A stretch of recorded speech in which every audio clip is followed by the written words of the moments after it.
Friends, I am Ritika Vashishtha और हम कर रहे हैं काइनेमेटिक्स। बहुत सारी चीज़ें हम सीख चुके हैं। लास्ट लेक्चर में हमने डिस्टेंस एंड डिस्प्लेसमेंट के बारे में पढ़ा था, तो आज कंटिन्यू करते हैं और आज हम पढ़ेंगे स्पीड एंड वेलोसिटी के बारे में। देखिए, आपने ध्यान दिया होगा कि जब भी हम अपने व्हीकल पे, बाइक या गाड़ी में चलते हैं तो आगे एक स्पीडोमीटर लगा रहता है, जिसकी निडल हमें ये बताती है कि हम कितने टाइम में कितनी दूरी पे आ गए हैं। कितने टाइम में कितनी दूरी पे आ गए हैं, मतलब कितना डिस्टेंस कवर कर लिया है। तो यस, यही चीज़ क्या होती है? Speed. Speed is the amount of distance covered over a certain period of time. Speed is equal to distance upon time. ये रेशियो है डिस्टेंस और टाइम की। एक गिवन टाइम में कितना डिस्टेंस कवर अप किया है उसको क्या कहा जाता है? Speed. And speed is a scalar quantity. Scalar quantity क्या होती है वो हमने लास्ट लेक्चर में पढ़ा था। Those quantities which have only and only magnitude. और डिस्टेंस एक स्केलर क्वांटिटी है, तो यहाँ पर स्पीड भी क्या हो जाएगी? एक स्केलर क्वांटिटी।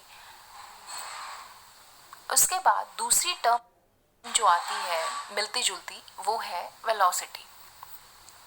सी, दोनों चीज़ें हमें यही बताती है कि हम कितने दूर आए हैं दिए गए वक्त में, लेकिन फ़र्क क्या है? फ़र्क वही है जो डिस्टेंस और डिस्प्लेसमेंट में है। वेलोसिटी रेशो होती है डिस्प्लेसमेंट एंड टाइम की। Velocity is the rate at which object changes its position. See, हम डिस्प्लेसमेंट में बात करते हैं initial position and final position की, राइट? डिस्टेंस में हम बात करते हैं टोटल पाथ लेंथ की। ऐसे ही स्पीड में हम बात करेंगे कि हमने जितना भी टोटल डिस्टेंस कवर किया है वो कितने टाइम में कवर किया है। जबकि वेलोसिटी में हम ये देखेंगे कि हम जो इनिशियल पोजीशन और फाइनल पोजीशन के बीच में जो डिस्टेंस यानी डिस्प्लेसमेंट है वो कितने टाइम में कवर अप किया है, तो उसे क्या कहेंगे? वेलोसिटी। देखिए, दोनों की यूनिट सेम होंगी क्योंकि डिस्टेंस और डिस्प्लेसमेंट दोनों ही मेजर किस में किए जाते हैं? मीटर में। और टाइम किस में मेजर किया जाता है? सेकंड में। तो दोनों की यूनिट्स क्या रहेंगी? मीटर पर सेकंड। एवरेज वेलोसिटी के बारे में हम आगे पढ़ेंगे। ये तो हुई स्पीड एंड वेलोसिटी के बारे में एक नॉर्मल बात।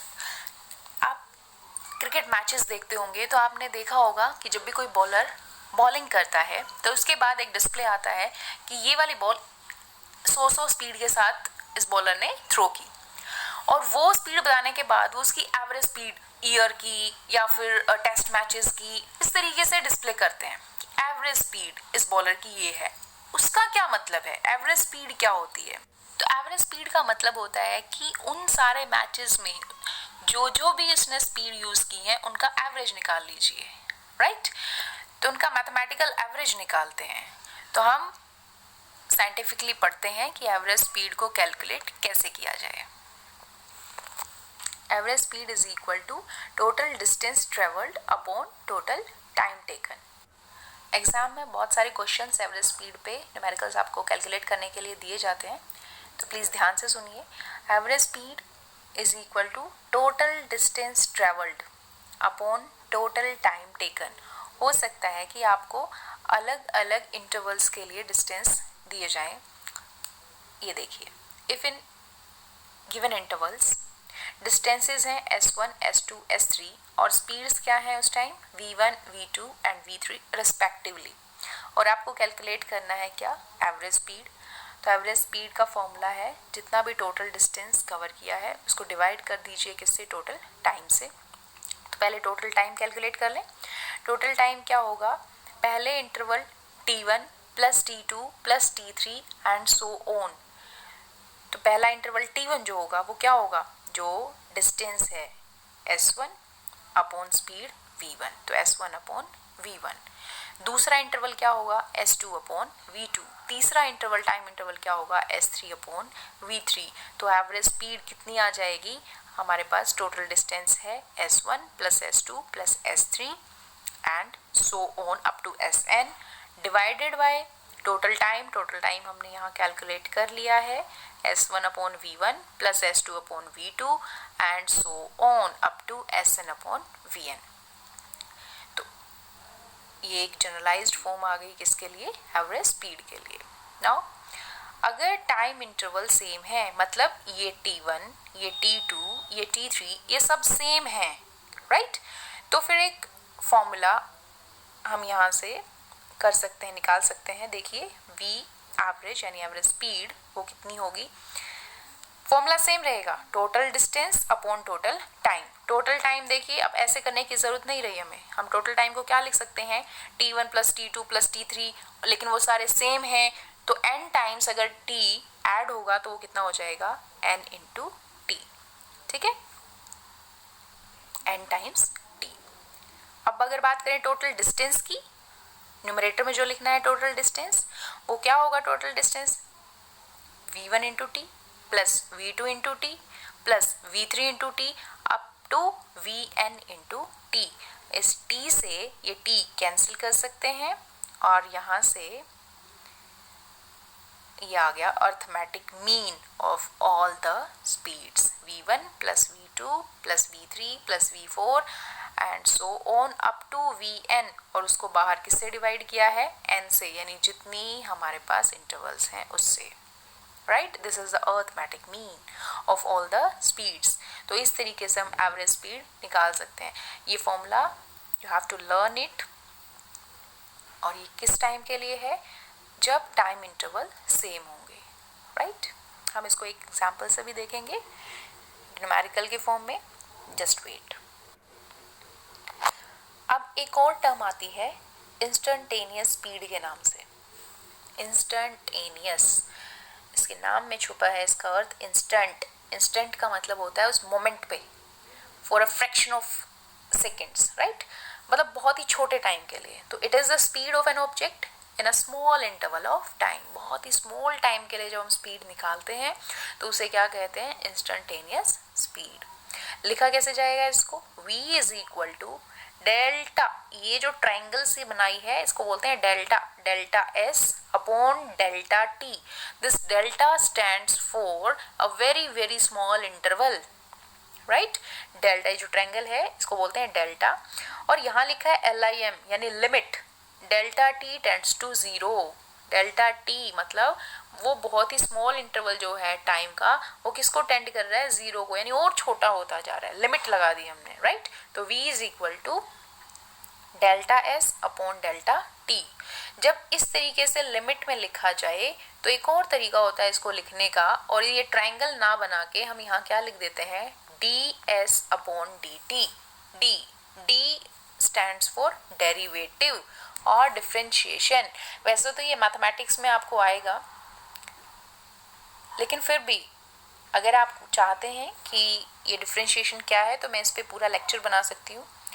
If you wish you can tell me in the comment section. Right, तो आगे देखते हैं एक एग्जाम्पल।